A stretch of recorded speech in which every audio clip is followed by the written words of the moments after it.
और ये घटना बहुत प्रीतिकर घटना है कि आखिर वो जल गया कहाँ होगा। तो बताया कि उस जल को अगस्त मुनि पी गए। तो जिज्ञासु कहते हैं यहाँ बीच में अगस्त मुनि कहाँ से आए। तो साधु संत बड़ी प्यारी एक घटना सुनाते हैं कि जब रामावतार में सीता जी साधु संतों को भोजन कराती थी, वनवास पूरा हो चुका था, राज्य सब अच्छे से चल रहा था, तो बड़े प्रेम से साधु संत वहाँ आते रहते थे और भोजन भंडारा चलता रहता। लेकिन अक्सर साधुओं की खुराक थोड़ी होती है, तो जो भी साधु आते वो बस एक फुल्का दो फुल्का खाया और हो जाता था। कोई ऐसा साधु नहीं आता जो भरपेट भोजन करे। तो सीता जी ने राम जी से कहा कि कोई ऐसे साधु को बुलाइए ना जो भरपेट भोजन करे। तो राम जी ने मन में ध्यान किया, ऐसे कौन से संत हो सकते हैं। तो याद आई अगस्त मुनि। हे अगस्त मुनि, आपका हमारे यहाँ न्योता है। ये नहीं कहा कि आज का न्योता है, कहा आपका हमारे यहाँ न्योता है। अगस्त मुनि आ गए, समझ गए अगस्त मुनि आ गए। सीता जी ने जब भोजन परोसा छोटी छोटी सब कटोरी, तो अगस्त मुनि कहते हैं माँ ये खाली भोजन के दर्शन करने या भोजन पाना भी है। नहीं नहीं, भोजन पाना है आपको। तो अगस्त मुनि कहते इतनी छोटी छोटी कटोरी में तो खाली दर्शन ही हो सकता है। सीता जी समझ गई और बड़े बड़े पात्र में सब भोजन परोस दिया। अगस्त मुनि भोजन करते जा रहे हैं और सीता जी देखते देखते 1 घंटा 2 घंटा 3 घंटा 4 घंटा अखंड भोजन चल रहा है। धीरे धीरे रसोई में भोजन कम पड़ने लगा। तो सीता मैया ने अयोध्या के सब रसोइयों को बुलाया, कोई कमी नहीं पड़नी चाहिए। बाहर के कुछ रसोइयों को बुला लिया, लेकिन लगता है पार नहीं पड़ेगी। 1 दिन हुआ, 2 दिन हुए, 3 दिन हुए। हे गणपति बप्पा जल्दी से आओ और मदद करो।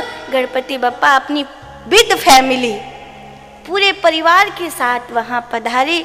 रिद्धि सिद्धि शुभ लाभ सबको ले आए हैं।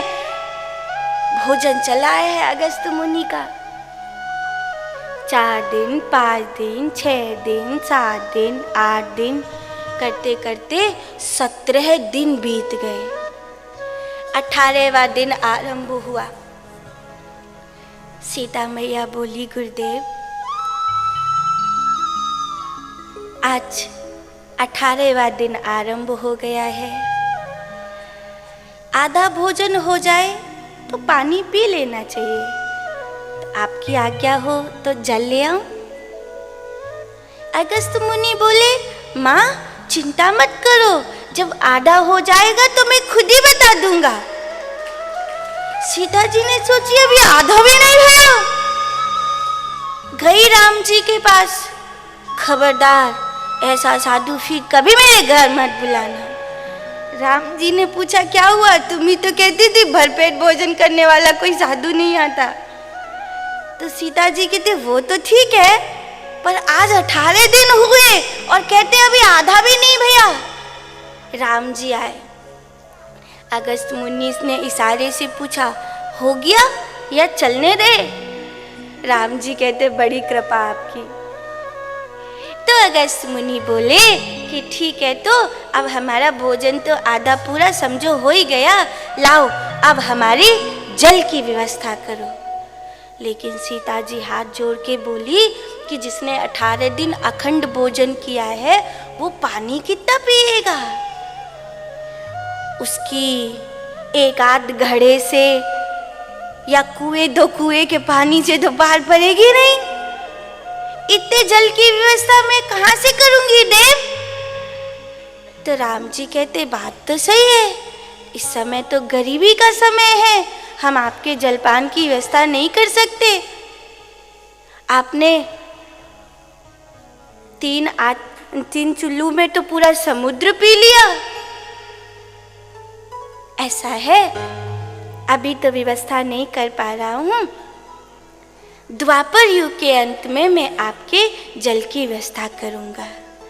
तो आज जब इंद्र ने जल बरसाया तो साधु संत कहते भगवान कृष्ण ने अगस्त मुनि का आवाहन किया तो जितना प्रलयकारी जल था उस सबको अगस्त मुनि पी गए और ब्रज में खुशहाली ही खुशहाली चारों तरफ छा गई। चक्र सुदर्शन ने वहाँ प्रकाश किया था।